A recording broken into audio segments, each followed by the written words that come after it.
Halo penonton YouTube dimanapun berada, bagaimana kabarnya? Saya harap baik-baik saja.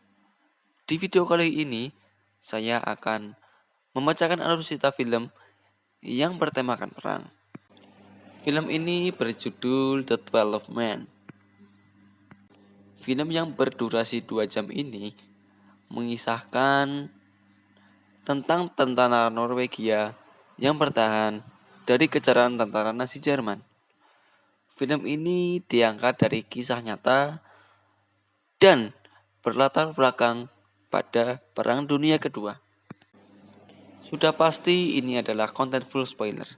Jadi, bagi kalian yang belum menonton filmnya, saya sarankan untuk menonton filmnya terlebih dahulu. Karena menonton film secara utuh itu lebih baik dan lebih memuaskan daripada kalian hanya menonton alur cerita filmnya saja. Tak usah berlama-lama, mari kita langsung menuju alur ceritanya. Film diawali dengan seorang tentara yang sedang memegang sebuah laporan yang akan ia berikan kepada atasannya. Tentara itu bernama Jan Balsrud.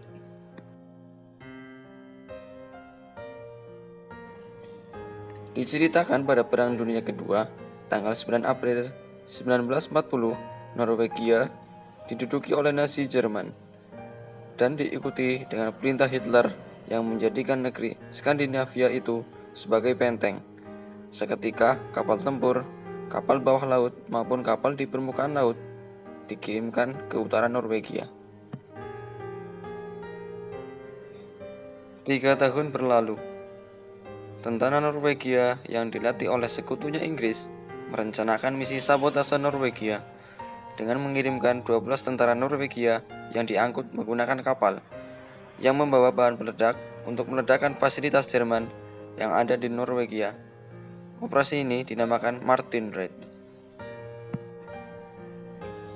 Namun, operasi itu tidak berjalan dengan mulus. Gerakan mereka diketahui oleh Jerman sehingga kapal yang mereka tunggangi diserang sampai hancur. Kemudian, ke-12 tentara itu ditangkap oleh Jerman. Akan tetapi, ada satu tentara yang berhasil lolos. Tentara itu bernama Jan Balsrud.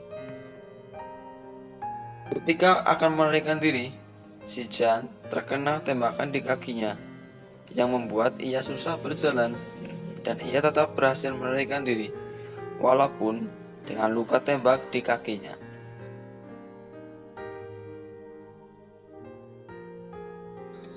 Ketika sudah gelap, ketika Jan sedang mengganti kaos kakinya yang basah dan membersihkan lukanya, ternyata tentara Nazi masih mengejarnya, sehingga si Jan harus berenang ke sungai es yang sangat dingin, sampai dinginnya 0 derajat Celcius, yang mustahil manusia biasa dapat bertahan lama jika berendam lama di sana.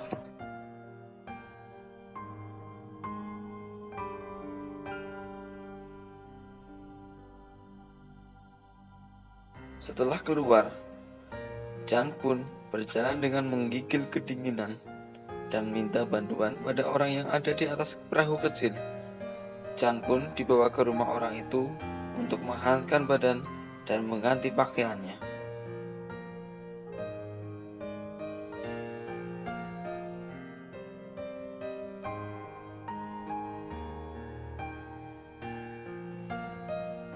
Adegan berpindah ke markas tentara Nazi, di mana ke-11 tentara Norwegia yang telah ditahan.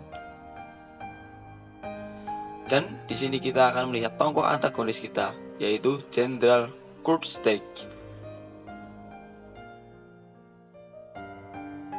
Kemudian ia memeriksa identitas ke-11 tentara tersebut dan menemukan identitas tentara yang ke-12, yaitu Jan Balsrud, yang tidak bertuan.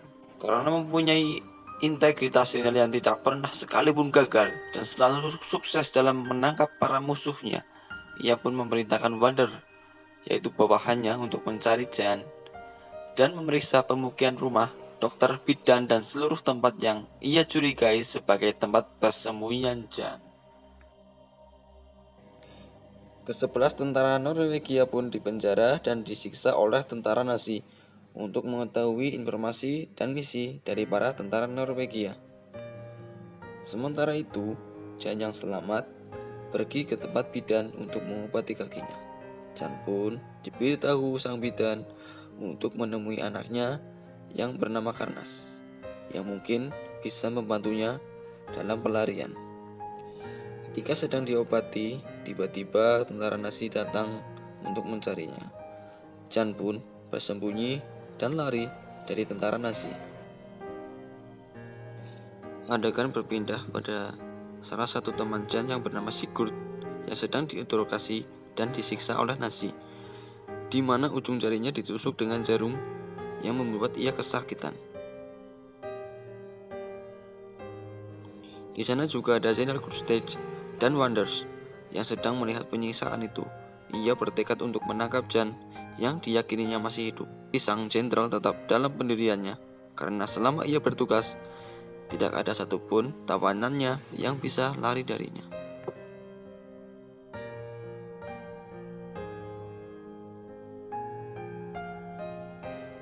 Rupanya Jan tiba di rumah Karnas. Karnas bersama istri dan anaknya bersedia untuk membantu Jan.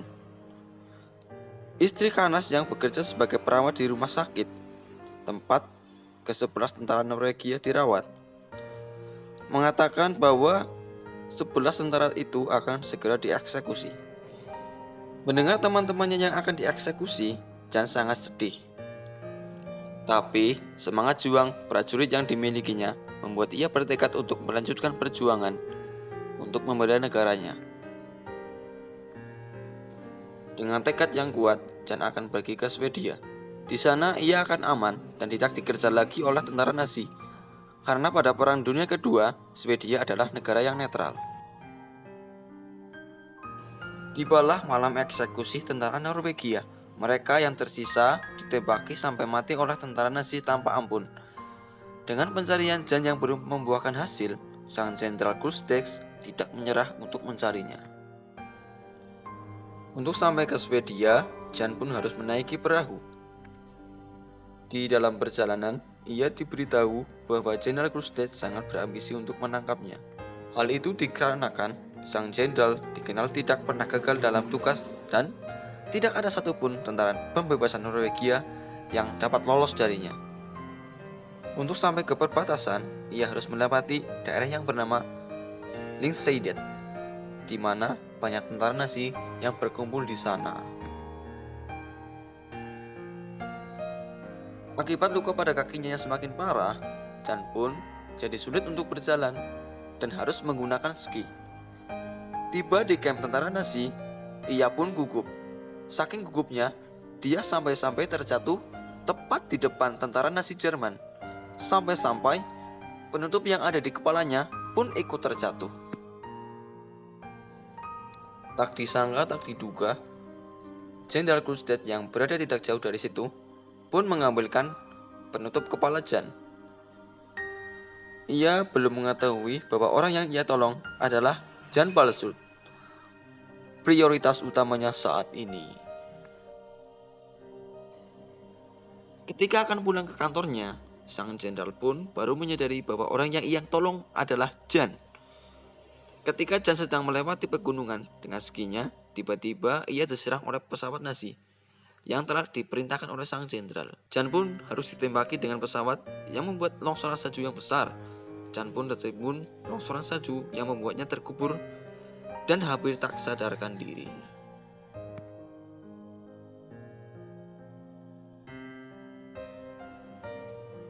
Setelah kejadian tadi, sang pilot pun melaporkan kepada sang jenderal tentang Jan yang berhasil ia serang, namun tidak berhasil ia temukan. Dan hal itu cukup membuat sang jenderal sangat marah.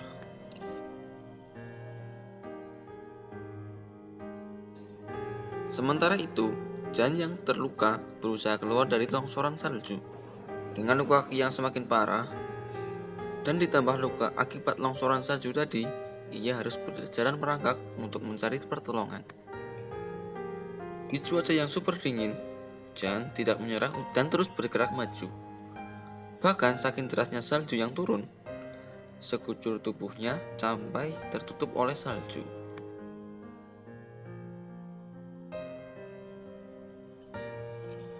Adegan berpindah ke rumah dua orang saudara yang bernama Gudrun dan Marius. Karena rumah mereka tidak jauh dari lokasi longsor tadi, para tentara Nazi pun memeriksa dan mencari informasi tentang tentara Norwegia yang kabur, yaitu adalah Jan. Tak disangka, tak diduga, sesaat setelah tentara Nazi pergi, Jan yang sudah berjalan terseok-seok pun tiba di sana dan langsung diberi pertolongan pertama oleh Gudrun dan Marius. Karena luka Jan yang semakin parah, ditambah lagi luka yang ia dapat dari longsoran tadi, ia harus dirawat beberapa saat di sana. Khawatir jika ketahuan tentara Nazi, Marius dan Gudrun pun memindahkan Jan ke peternakan mereka. Karena jika ada yang terbukti membantu ataupun menyembunyikan buronan, maka rumah mereka akan dibakar dan eksekusi mati adalah hukumannya. Adegan berpindah pada tentara Nazi yang sedang memeriksa longsoran salju. Mereka menemukan tas dan peta milik Jan yang mengarah ke perbatasan Swedia. Dan hal itu langsung mereka laporkan kepada sang jenderal. Setelah beberapa hari tak sadarkan diri, akhirnya Jan pun siuman. Ia pun langsung berkenalan dengan Gudrun, orang yang telah menolongnya. Sedang asik-asiknya ngobrol, tiba-tiba tentara Nazi langsung menggeledah rumah mereka. Dan kini Jenderal Krustet langsung turun tangan untuk memeriksanya. Seketika suasana menjadi tegang. Satu persatu ruangan dari rumah Marius pun digeledah.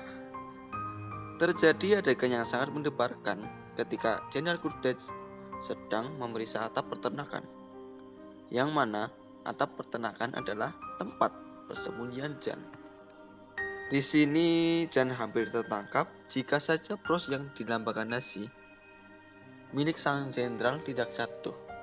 Ini membuktikan betapa setia dan betapa tingginya nasionalisme tentara Nazi terhadap pimpinan dan negaranya.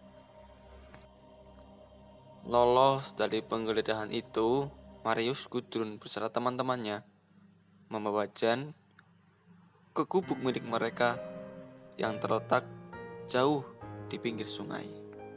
Karena jika tetap di peternakan, dikhawatirkan tentara Nazi akan datang lagi untuk mencarinya. Sesampainya di sana, Jan diberi perbekalan untuk bertahan hidup. Jan diberi makanan, pisau, lilin untuk bertahan hidup untuk sementara waktu. Sampai Marius membuat rencana untuk membawa Jan ke perbatasan Swedia. Hari demi hari, Jan lewati sendirian di dalam gubuk. Luka yang ada di kakinya semakin parah, dan ia pun mulai berhalusinasi. Ia membayangkan kakinya akan membusuk. Karena sudah tidak tahan lagi menahan sakit di kakinya, Jan pun nekat memotong sendiri jari kakinya menggunakan pisau kecil milik Marius. Dan hal itu sangat membuat Jan kesakitan. Setelah 12 hari Jan bertahan hidup di gubuk, Marius pun kembali ke sana dan merencanakan membawa Jan memutari gunung dengan menggunakan ski hingga sampai ke perbatasan Swedia. Dengan susah payah, Marius dan kawan-kawan menarik ski yang di atasnya Jan berbaring untuk sampai ke gunung. Marius dan kawan-kawan pun harus meninggalkan Jan di bawah batu besar karena jika mereka ketahuan tidak ada di rumah, mereka akan ditangkap oleh Jerman. Oleh karena itu, Marius pun hanya mengantarkan Jan sampai ke batu besar yang nantinya Jan akan dipandu oleh orang-orang dari Mandalen, teman dari Marius. Setelah 4 hari berlalu, Jan pun masih menunggu orang-orang Mandalen yang tak kunjung tiba. Dan disinilah terjadi miskomunikasi antara Marius dan orang-orang dari Mandalen. Marius bersama kekasihnya yang bernama Agnet langsung bergegas pergi menuju batu besar. Setelah sampai ke batu besar yang telah diselimuti oleh salju yang sangat tebal, secara ajaib Jan masih bertahan dan hidup. Untuk menghindari kesalahan lagi, Marius pun menandai batu itu dengan tongkat agar orang-orang dari Mandalen dapat mudah menemukannya. Setelah beberapa hari Jan menunggu, orang Mandalen yang bernama Niko pun datang. Niko bersama rekan-rekannya membawa Jan ke perbatasan Swedia. Karena cuaca yang buruk dan badai salju yang besar, Niko pun harus merubah rute dan menjauh dari perbatasan. Niko menuju ke Mandalen dan membawa Jan ke gua di sana. Sempat terjadi perdebatan antara Jan dan Niko karena Niko tidak membawanya ke perbatasan Swedia. Namun, setelah penjelasan dari Niko, Jan pun dapat mengerti. Rupanya berita tentang Jan yang sedang bersembunyi di sana mulai tersebar luas tanpa komando dan aba-aba, dan dari kesadaran hati nurani masyarakat sekitar, mereka berinisiatif untuk membawakan makanan, pakaian, serta selimut hangat kepada Jan. Dan hal itu membuat semangat Jan yang tadi hilang kini tumbuh kembali. Niko pun merancang rencana pelarian Jan ke perbatasan. Niko berencana mengikatkan kereta Jan pada rusa yang sedang bermigrasi melewati perbatasan. Adegan berpindah ke rumah Marius. Gudrun yang menyadari bahwa syal merah pemberian ibunya yang biasa ia kenakan tidak ada. Syal tersebut rupanya tertinggal di dalam gubuk di dekat sungai. Mereka pun langsung menuju ke gubuk untuk mengambilnya. Setelah berhasil menemukannya, tiba-tiba tentara Nazi yang dipimpin oleh Jenderal Krustage datang ke sana. Mereka menemukan bekas makanan dan barang-barang lainnya yang menandakan seseorang telah lama tinggal di sana. Marius pun diinterogasi dan dihajar sampai babak belur oleh Jenderal Krustage. Adegan berpindah kepada Jan yang sudah berbaring di atas kereta salju, yang mana kereta itu diikatkan ke seekor rusa yang besar yang akan bermigrasi bersama kawanannya ke perbatasan. Awalnya, tentara Nazi penjaga perbatasan mengira itu adalah rombongan rusa biasa. Akan tetapi, karena medan yang bergelombang dan kecepatan lari rusa yang tidak terkontrol, tali pengikat ski pun lepas, dan itu membuat Jan terguling dan berpisah dari rusanya. Hal itu pun membuat para penjaga perbatasan curiga. Mereka menghampiri kereta milik Jan, dan dengan sisa-sisa tenaga yang Jan miliki, ia menjauh dari para penjaga dan meluncur ke tempat yang lebih rendah. Ia bersembunyi di balik tebing. Sempat putus asa dan akan bunuh diri, Jan pun kembali menemukan harapannya ketika rusa yang tadi menariknya sekarang berada di sampingnya. Tanpa pikir panjang, Jan pun langsung mengikatkan tali rusa dan menembakkan pistol agar si rusa terkejut dan berlari kencang. Dengan kecepatan tinggi, Jan bersama seekor rusa berhasil kabur dan selamat melewati perbatasan. Tentara perbatasan langsung melapor kepada jenderal yang sedang menginterogasi Marius. Dan kabar tersebut membuat sang jenderal sangat kecewa. Ia pun frustasi sampai-sampai ia berjalan ke tengah sungai yang sangat dingin. Kemudian adegan berpindah pada Jan yang sedang melaporkan hasil operasinya kepada seorang atasan yang telah kita lihat di awal film. Film pun selesai. Kisah perjuangan yang sangat panjang dan mengesankan. Di akhir hayatnya, Jan Balsrud dimakamkan di Mandalen, tanah yang telah banyak membantunya. Selain itu, pesan yang ingin disampaikan film ini adalah rasa nasionalisme yang tinggi. Terlepas dari perang dunia yang terjadi, kita sebagai warga negara yang baik sepatutnya harus bangga terhadap negara kita. Sekian saja pembahasan film pada video kali ini. Terima kasih kepada penonton yang menonton video ini sampai habis. Jangan lupa nantikan video-video saya selanjutnya. Wassalamualaikum warahmatullahi wabarakatuh.